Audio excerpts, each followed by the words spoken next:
ឲ្យតែមេរៀងសតុំអញ្ចឹងអត់មានអីញ៉ាំឆ្ងាញ់ជាងស៊ុបទៀតទេហើយស៊ុបដែលខ្ញុំធ្វើថ្ងៃនេះគឺស៊ុបម្រះជាមួយនឹងប្រហិតត្រីស៊ុបម្រះនេះយ៉ាងងាយស្រួលធ្វើមែនតើបងប្អូនហើយអត់មានអីពិបាកញ៉ៃញ៉ៃច្រើនទេយើងធ្វើតែមួយផ្លែតគឺបានញ៉ាំអីជាពិសេសសម្រាប់បងប្អូនណាដែលអត់សូវស្រួលខ្លួនក្តៅខ្លួនអីដាក់តែមួយចានទៅគឺដឹងតែស្រួលខ្លួនហ្មងគ្រឿងផ្សំដំបូងសម្រាប់យើងស្ងោរទឹកស៊ុបនឹងយើងមានជារីជីវ៉ាន់ស៊ុយខ្ទឹមសខ្ទឹមក្រហមអីហ្នឹងខ្ទឹមសខ្ទឹមក្រហមយើងប្រើវារៀងច្រើនតិចមកដល់មករៀងបែកហើយនេះគឺរីជីវ៉ាន់ស៊ុយបងប្អូនយើងលាងទឹកឲ្យស្អាតដំវាបែកដូចគ្នាហើយសម្រាប់ខ្ទឹមបារាំងគឺខ្ញុំប្រើតែមួយចាហៀងទេការ៉ុតយើងប្រើ1មើមចិត្តសបកចិត្តអីស្អាតកាត់វាជាដុំរាងតូចៗអញ្ចឹងហើយយើងមកដាក់ដាំទឹកដើម្បីធ្វើទឹកស៊ុបហ្មងបន្ទាប់ពីទឹករបស់យើងពុះហើយយើងដាក់គ្រឿងទាំងអស់នឹងចូលបន្ទាប់មកខ្ញុំបន្ថែមដុំស៊ុបចំនួន2ដុំទឹកត្រីគឺខ្ញុំប្រើចំនួន1ស្លាបព្រាបាយហើយគ្រឿងចុងក្រោយគេនឹងគឺខ្ញុំដាក់ជាស្ករសចំនួន1ស្លាបព្រាកាហ្វេសម្រាប់គ្រឿងក្រៅគឺខ្ញុំដាក់តែប៉ុណ្្នឹងទេបងប្អូនអត់ដាក់ច្រើនទេហើយសម្រាប់ទឹកស៊ុបនឹងបន្ទាប់ពីយើងដាក់គ្រឿងក្រៅចូលរួចរាល់ហើយយើងបិទគម្របដាក់រំងាស់វាចោលប្រហែលជាខ្ទង់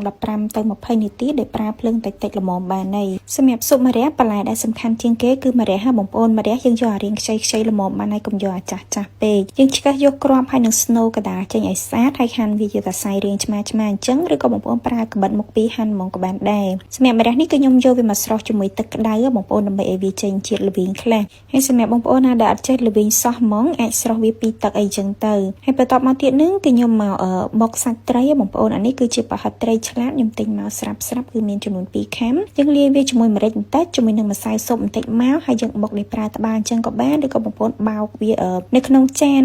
ដែកអីអញ្ចឹងណាដើម្បីឲ្យប្រហិតរបស់យើងនឹងវាឡើងស្វិតល្អហើយសម្រាប់ការបុកនេះរៀងយូរតិចមកបងប្អូនប្រហែលជាខ្ទង់4-5នាទីអីអញ្ចឹងទៅចាំយើងយកវាមកលុញមូលអញ្ចឹងក៏បានឬក៏បងប្អូនចង់បៀករបៀបជារៀងស្ដើងក៏បានដែរហើយសម្រាប់ស៊ុបរបស់ខ្ញុំនឹងខ្ញុំមានសាច់គោខ្លះដែរអញ្ចឹងណាយើងហាន់វាជាប្រទេសស្ដើងមានពងមាន់អីមួយគ្រាប់ទៀតទៅយើងត្រៀមបន្លែត្រៀមអីរួចរាល់សិនចាំយើងទៅមើលទឹកស៊ុបម្ដងសម្រាប់ទឹកស៊ុបនេះគឺខ្ញុំរំងាស់ប្រហែលជាខ្ទង់20នាទីប៉ុន្តែខ្ញុំប្រើភ្លើងតិចទេបន្ទាប់ពីនឹងមកបងប្អូនអាចភ្លក់មើលហើយថែមថយគ្រឿងបានសម្រាប់ទឹកស៊ុបភាគច្រើនគឺគេអត់យករសជាតិប្រៃណាបងប្អូនយកសាបបានហើយយើងថែមថយគ្រឿងរួចរាល់ហើយយើងស្រង់កាកស្រង់អីចេញឲ្យអស់ចាំយើងដាក់ស្ងោរប្រហិតត្រីចូលសម្រាប់ប្រហិតត្រីគឺត្រូវតែស្ងោរមុនគេអញ្ចឹងបងប្អូនស្ងោរវាប្រហែលជាខ្ទង់3ទៅ4នាទីតើប្រហិតត្រីនឹងឡើងដែរអញ្ចឹងគឺវាឆ្អិនហើយបន្ទាប់ពីនឹងមកគឺខ្ញុំផ្ទេរឆ្នាំងស៊ុបប៉ុន្តែបើសិនជាបងប្អូនអត់ចង់ផ្ទេរឆ្នាំងក៏បានដែរគ្រាន់តែថាឆ្នាំងដីនេះវារាងតូចស្រួលញ៉ាំអីអញ្ចឹងទៅហើយបាទខ្ញុំដាក់បន្លែសម្រាប់ញ៉ាំហ្មងនេះបន្លែរបស់ខ្ញុំនឹងមានដូចជាពោតយើងមានជាស្ពៃបូកូ